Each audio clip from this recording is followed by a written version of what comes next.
আসসালামু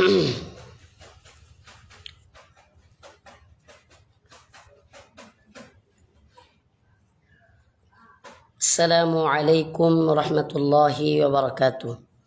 প্রিয় দেশবাসী, দেশ এবং প্রবাস থেকে যে যেখান থেকে আমার লাইভটি শুনতেছেন, খুবই গুরুত্বপূর্ণ একটা বিষয়।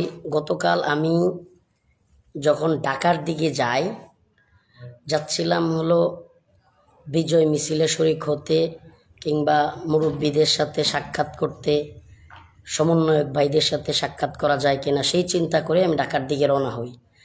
আমি মাওনা থাকাকালীন আমি শুনতে পারি কাশিমপুর কারাগারে, আমরা বিভিন্ন মাধ্যমে জানতে পারি, যেহেতু কারাগারে দীর্ঘদিন ছিলাম, কারাগারের বিভিন্ন জনের সাথে আমাদের সম্পর্ক আছে, সেই সুবাদে আমার কাছে একটা মেসেজ আসে যে কাশিমপুর কারাগারে জেল সুপার, হাই সিকিউরিটির জেল সুপার সুব্রত কুমার বালা, সে বন্দীদের উপর গুলি চালাচ্ছে। ঘটনার সূত্রপাত,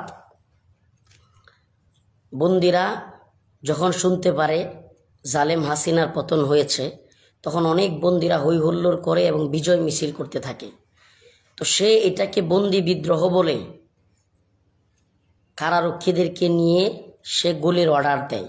এই সুব্রত কুমার বালা ইসকনের সদস্য।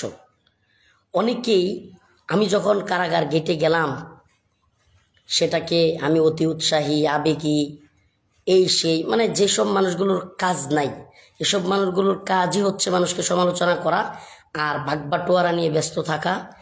যে সমস্ত মানুষগুলো এই সমস্ত কথাগুলো বলেছেন যে কেন গেলাম অতি উৎসাহী, আবেগী, আমার কাছে সুনির্দিষ্ট নিউজ আসছিল যে কাশিমপুর কারাগারে অনেককেই গুলি করা হয়েছে। তখন আমি যাই, আশপাশের এলাকার যারা আছে তাদেরকে নিয়ে আমি অবস্থান নিই কারাগারের সামনে। আস্তে আস্তে লোক বাড়তে বাড়তে হাজার হাজার লোক হয়ে যায়। অনেক স্বজনরা আহাজারি শুরু করে, এক মা আমার কাছে কান্নাকাটি শুরু করে।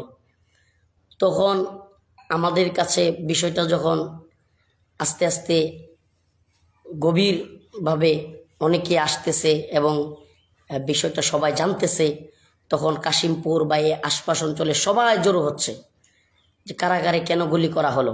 আমরা মিছিল দেই, সেখানে অবস্থান করি, সেনাবাহিনীর বিভিন্ন ফোর্স আসে, তাদের সাথে আমি কথা বলি, একজন মেজরের সাথে কথা বলি, একজন কর্নেল আসেন, ওনার সাথে আমি কথা বলি।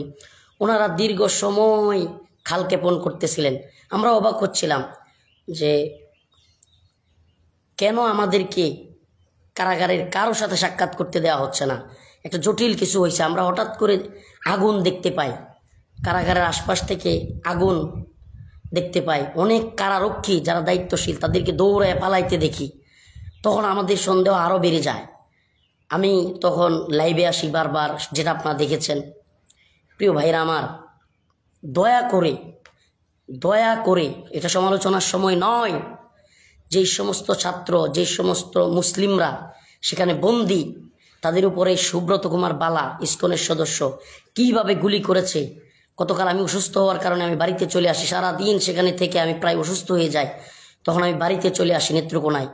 এখন আমি নিজে যখন শেখ মাহমুদ হাসান গনবী সহ অন্যান্য ওলামায়ে কেরামকে বললাম যে ভাই, আমি শুনতে পেরেছি গাজীপুরের শহীদ তাজউদ্দিন মেডিকেলে অনেকের লাশ আছে, আমার কাছে আরেকটা নিউজ আসে। তখন ভাই ওখানে যায়, ভাই গিয়ে 6টা লাশ খুঁজে পায়, 6টা লাশ, যেই লাশের ছবিগুলো আপনারা দেখতে পারতেছেন। এই লাশগুলো পাওয়ার পরে ভাই জানতে পারে যে আরও অনেক স্বজনরা হাজারি করতেছেন, তারা লাশ খুঁজে পাচ্ছেন না। আমি পরে আবার কারাগারে খোঁজ লাগাই, যারা আমাদেরকে কারাগারে ইনফরমেশন দেয় তাকে জানতে পারি 32 জনকে মেরে ফেলা হয়েছে, অনেকের লাশ গায়েব করে ফেলা হয়েছে। অনেক কারারক্ষীরা ভয়ে কারাগারে যাচ্ছে না, অবস্থা খুবই ভয়াবহ।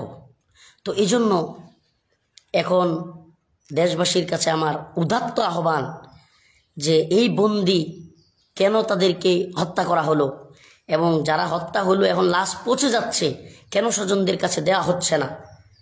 স্বজনেরা তাজউদ্দিন মেডিকেলে গিয়ে আহাজারি করতেছে, লাশ পচে যাওয়ার মতো অবস্থা, তবুও তাদের লাশ দিচ্ছে না। আপনারা অবশ্যই গাজীপুরের আশপাশে, আমি যেহেতু এখন নেত্রকোনায় চলে আসছি, আপনারা গাজীপুরের উলামায়ে কেরামকে বলবো, গাজীপুরের তাওহীদবাদী জনতাকে বলবো, মুসলিম জনতাকে বলবো, আপনারা কাশিমপুর কারাগারের গেটে যান, আবারও যান। গণবী ভাই সহ অন্য উলামায়ে কেরাম যাচ্ছে, এবং আপনারা শহীদ তাজউদ্দিন মেডিকেল ওখানে অবস্থান নিন, স্বজনদের কাছে লাশ ফিরিয়ে দেওয়ার ব্যবস্থা করেন, এবং কাশিমপুর কারাগারের সামনে গিয়ে অবশ্যই অবস্থান নেন। আমরা যেহেতু আমি নেত্রকোনায় চলে আসছি বাড়িতে, আমি কালকে অসুস্থ হয়ে গেছি প্রায় সারাদিন থাকতে থাকতে। আমাদের উপর হেলিকপ্টারের টহল চলেছে, হেলিকপ্টার থেকে বন্দুকের নল দিয়ে বলা হয়েছে সরে যাওয়ার জন্য। মানে অবস্থাটা এতই ভয়াবহ ছিল, সেনাবাহিনীর ইউনিট একের পর এক আসতেছিল, তারা আমাদেরকে বারবার বলতেছে যে এখানে কোনো হতাহত হয় নাই হুজুর, কিছুই হয় নাই। এমনকি শায়েকের সাথে আমি যখন সাক্ষাৎ করলাম, আমার এখন মনে হচ্ছে শায়েককে ওরা বাধ্য করেছে আমাকে বলতে যে এখানে কিছুই হয় নাই। তখন আমি চলে আসি, বলেছে শায়েক যে রফিক এখানে তেমন কিছুই হয় না, এখানে এই কিছু ছাত্রলীগের পোলাপান বা বাহিরের যারা আছে এরা একটু গন্ডগোল করছে। তো এখন আমি বুঝতেছি শায়েককে মূলত ওরা বাধ্য করছে। অতএব আমি গাজীপুর এবং তার আশপাশের অঞ্চলের সকল মুসলিমকে উদারত আহ্বান জানাবো, এটা ইমানি দায়িত্ব। 32টা লাশ পড়ে গেছে। এই সুব্রত কুমার বালা ও শেখুল হাদিস আল্লামা মামুনুল হক, মুফতি মাহমুদ হাসান গনবী সহ অনেক আলেমকে এত বেশি অত্যাচার করেছে। গনবী ভাইকে ঝুলিয়ে শেখ মাহমুদ হাসান গনবীকে কারাগারে বন্দি থাকা অবস্থায় হাতে পায়ে রশি লাগাইয়া ঝুলাইয়া তারপরে পিটাইছে এই সুব্রত কুমার বালা। ও মুসলিম বিদ্বেষী, ও দাড়ি দেখতে পারে না, টুপি দেখতে পারে না, ওর দাড়ি টুপি নামাজ এগুলোর ব্যাপারে চরম অ্যালার্জি।